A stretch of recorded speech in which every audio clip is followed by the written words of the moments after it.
দর্শক, আমাদের আরেক সহকর্মী সাদ্দাম হোসেন রয়েছেন ব্রাহ্মণবাড়িয়ার আখাউড়ায় সহযোগ দিচ্ছেন তিনি। সাদ্দাম, আখাউড়া স্থলবন্দরের কার্যক্রম কি দেখছেন? এছাড়া কত সংখ্যক পরিবার আসলে পানিবন্দী রয়েছে?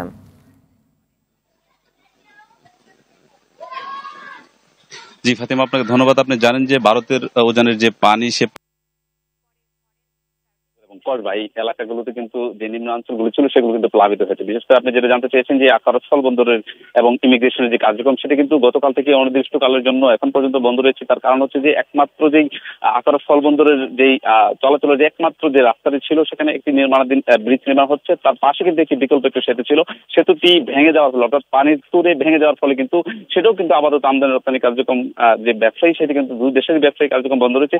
পাশাপাশি আখাউড়া ইমিগ্রেশনের যেই যাত্রী পারাপার, দুই দেশের যাত্রী পারাপারও কিন্তু এখন পর্যন্ত বন্ধ রয়েছে। তবে এখানকার যে ইমিগ্রেশন ইনচার্জ খায়রুল আলম, ওনার সাথে আমি কথা বলেছি, তিনি যেমনটা বলছেন যে আসলে পানির যদি পানি নেমে যায় ইমিগ্রেশন থেকে তখনই কিন্তু তারা দুই দেশের যাত্রী পারাপার স্বাভাবিক করবে। তাছাড়া আমি উপজেলা নির্বাহী কর্মকর্তা গাজালা পারভিন রুহি, ওনার সাথে কথা বলছি, তিনি যেমনটা বলছেন যে এই উপজেলায় যেই সমস্ত অঞ্চল, যে সমস্ত এলাকাগুলো একেবারেই নিম্ন অঞ্চলগুলো পানিবন্দী রয়েছে সেই সমস্ত পরিবারগুলোকে তারা খোঁজখবর নিচ্ছে এবং তাদেরকে শুকনো খাবার দেওয়ার চেষ্টা করছে। পাশাপাশি যে জায়গাগুলো উজান রয়েছে অর্থাৎ উঁচু জায়গা রয়েছে, প্রাথমিক বিদ্যালয় সহ আত্মীয় স্বজনের বাসায় কিন্তু যারা পানিবন্দী ছিল তারা কিন্তু এই জায়গায় যাচ্ছে। এবং আরেকটি বিষয় হচ্ছে গতকালকে কিন্তু উপজেলার বিরাম কালিকাপুর এলাকায় কিন্তু একজন গর্ভবতী নারী কিন্তু তিনি পানির তুরে ভেসে যাচ্ছিলেন এবং তিনি কিন্তু তখন মারা যায়। এমনি আমরা বলতে পারি যে ব্রাহ্মণবাড়িয়ার আখাউড়াতে প্রায় 1000 পরিবার কিন্তু ইতিমধ্যে প্রাণীবন্দী রয়েছে। তো এই ছিল আমার কাছে সর্বশেষ।